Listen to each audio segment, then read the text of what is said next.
Christian Mertgray at Pam Esguera magkasama sa Baguio na nagbabakasyon at KP Namindang at Tristan Centeno spotted na kumakain sa may McDo. Spotted nga sila KP Namindang at Tristan Centeno sa may Cavite na kung saan ay may nakakuha ng larawan na magkasama silang kumakain sa may McDo. Tila unti-unti na nilang nilalantad ang relasyon nila sa publiko. Makikita naman kay KP Namindang na masaya na ito sa piling ni Tristan Centeno. At makikita din sa kanya na walang bahid ng pagsisisi na mas pinili niya si Tristan Centeno kumpara kay Christian Mertgray. Kahit ang pamilya ni KP Namindang ay hindi hinahadlangan ang relasyon ng dalawa. Kumbaga, kung saan masaya si KP Namindang ay sinusuportahan na lang ito ng pamilya niya. At kung masaya na si KP Namindang sa piling ni Tristan Centeno, ay mukhang masaya na din si Christian Mertgray sa piling ni Pam Esguera. Matatandaan dati na itinanggi na ni Pam Esguera ang akusasyon ni KP Namindang na siya ang bagong babae ni Christian Mertgray na kung saan nagkasagutan pa nga sila dati sa Facebook. At sinabi din ni Pam Esguera dati na may boyfriend na daw siya at hindi lang daw niya ito isinasa publiko. At wala daw siyang interest kay Christian Mertgray. Pero ngayon nga sa bagong upload ni Christian Mertgray na larawan sa kanyang IG at Facebook ay makikita ito na nasa isang resto. At ganun din sa bagong upload ni Pam Esguera na larawan sa kanyang Facebook ay tila magkapareha ng lugar kung nasaan din si Christian Mertgray. At eto pa, tila parehas na nilalamig ang dalawa at parang kay Christian Mertgray ang suot na panlamig ni Pam Esguera. At yes, kita naman na nasa Baguio si Pam Esguera at ganun din si Christian Mertgray. At kung matatandaan, nakwento nga ni Mike Nicolas na nagsimula ang lahat sa blind date ni Christian Mertgray at Pam Esguera na halos gabi-gabi daw ay pinupuntahan nila ito sa QC. Kaya naman, ganun lang mangyari kay KP Namindang. Yung plano, sinasabi nilang sabwatan, yan yung ahasan. Ganito yan. Nangyayari sa atin yan, di ba? Dahil yan sa blind date na yan eh. Yan, nagkaroon tayo ng babaeng involved. Nawili. Di ba? Gusto natin puntahan lagi. Si diskarte. Okay, nagplano tayong apat. Dalawa ng kambal, kasama ka. Pero okay yun. Wala kayong masasabi sa akin to kasi talagang lahat pinagtakpan ko kayo ron.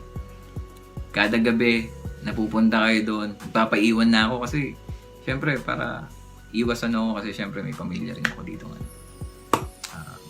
Yun. Yung babalikan. Kasi mahirap na. Ngayon, kayo na lang yung dumidiskarting tatlo. Kayo mas nakakalam kung yung ginagawa niyo, wala na ako doon. Tapos dumating sa punto na ito na nagkaroon tayo talaga ng malaking problema dahil dyan sa gusto nating ituloy yung drama. Nagalit ka nun kasi nga ayaw na ng magulang ng babae. Nidang. Oh, ayaw na nun. Hindi ngayon, galit na galit ka. Nagpasya ka. Gusto mo muna makawala sa social media. Sige, okay yan. Plano mo yan eh. Eh di, ang salita mo sa akin, Kuya Mark, kaya mo bang i-handle ng social media ng 1 week pag wala ako? Hindi ko kaya yan. Kahit anong gawin natin, hindi ko talaga kaya yan. So ngayon, nagdesisyon ka, pupunta tayo dun sa sa isang babae, pupunta tayo. Pinipigilan kita ng ilang ulit kung sinabi sa'yo. Diba? Wag na. Kasi nga, hindi naman talaga tama na yun eh. Kasi nakapag-propose. Diba, may proposal na nangyari. Hanggang sa tumawag sa akin to, ang isa, si Dang. Tumawag. Pero hindi niya alam na may plano tayo. Pagtawag niya, sabi ko sa kanya, tayo to, pag-usapan nyo kung ano yung problema nyo.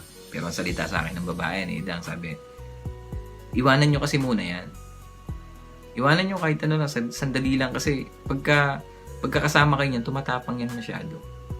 Okay, sige, sabi ko, agwat ako. Okay, 1 linggo, lalaylo ko sa'yo sa grupo. Pero hindi ibig sabihin na naalis ako. Laylo lang ako sa grupo para at least para magkaroon kayo ng time. Pero yun, sinabi ko yun kasi nga alam ko na may plano tayo na 1 linggo, mawawala ka. E di ngayon, nandun tayo sa bahay ng babae. Pinuntahan natin. Ang dumiskarte yung 2 kambal.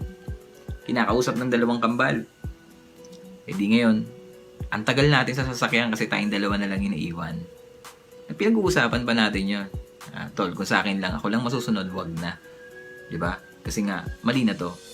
Tapos, ang lagi kong sinasabi sa'yo, wag mong ipagpalit yung panandali ang saya kaysa dun sa panghabang buhay mo makakasama. Huwag may bababa yung grado nito dahil lang dito sa bago mong nakilala. Sabi mo naman sa akin, kumbaga, hindi ko na to magagawa kapag pumunta na kami ng Canada. Diba, syempre, matatali na ako doon. Sabi ko, okay naman yun, good naman yung katwiran niya. Sige, para sa iyo yan eh, kumbaga, okay naman yun. Hanggang sa nag-toss coin tayo sa sasakyan. Toss coin, para at least malaman natin, pag head or tails, diba, kaya pag head, may iwan ako dito, pag tails, uuwi tayo. Sige, inanalo ka. Pagka panalo mo, sige, ipaiwan ka. Pero sabi ko sa'yo, kumbaga, alam na natin yung consequences mangyayari. Di ba? Yung mga ganyan. Pero, ginawa pa rin namin yung part namin. Pinagtakpang ka namin nun. Ganda ng laro natin. Tulad ng sinabi ko, lumailo ko. Pag uwi ko sa bahay, kinabukasan, yun na, dumating na si Idang. Tumawag sa akin. Pagtawag sa akin nun, wala si Merc. Siyempre, play natin to. Ano nangyari? Bakit wala? Ganyan. Sino kasama mo? Kasama ko si Tantan. Pati si Asurada. Siyempre, para namang hindi mahalay, sinamahan ko. Kasi nga, dalawa lang sila. Kasi siyempre, alam mo, lalaki tayo. Ganun tayo. Gisip. Sinamahan ko na kagad. Sige, binigay namin yung trip.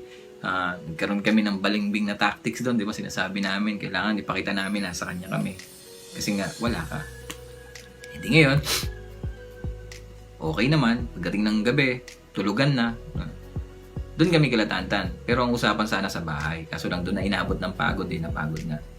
Salita nung daddy nung kambal. Sabi, Mark, dito ko na lang siya papatulugin sa labas. Lalatagan na lang natin kasi bawal sa kwarto. Kasi pag nasa kwarto yan, baka ako nang isipin yan. Diba? Baka ako nang gawin, di natin alam.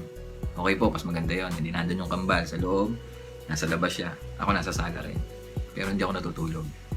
Siya inayaan na matulog. Doon nagising siya ng mga bandang siguro mga 5 o'clock na yan, AM. Sabi niya sa akin, kay Mark, matulog ka na. Umaga na eh. Yun. Natulog na rin ako. Hindi. Pinakita ko lang na nandun din ako. Baka kasi magulat siya. Pero malayo naman. Nandun siya sa lapag. Nasa taas ako. Tulog na ako. Tapos bandang alas 9 or alas 10, ginising ako. Sabi ko, Mark, alis muna ako kasi nga kakain daw. Sasama ka ba? Sabi ko, hindi na. Okay na. Baga, solo na lang siya. Kung may kasama ka man, okay lang yun kasi umaga na naman. Hindi yan. Okay naman. Pagdating ng gabi, syempre, ito na naman tayo, dun sa hanap-hanap, kasi lagi hanap eh. Sinabihan ko na siya, huwag na tayo maghanap. Baga, libangin mo na lang yung sarili mo. Kasi, hindi ngayon, nakaisip, mag-inom. Eto na nagiinom na kami. Medyo nag-iiba na yung pakiramdam ko kasi nga, may nakikita na akong kakaiba dun sa isa sa kambal.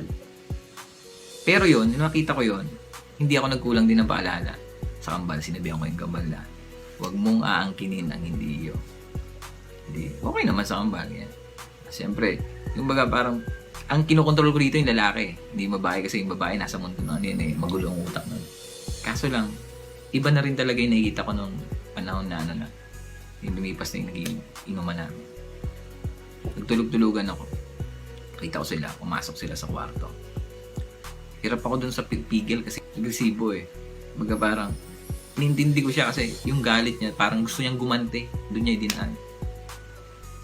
Hindi kita makontak, hindi kita naiilang ako. Naunahan ako ng takot, Mark. Sabi ko sa'yo. Ginawa ko noon, nanubok ako. Yung nanubok na term, sinubukan ko siyang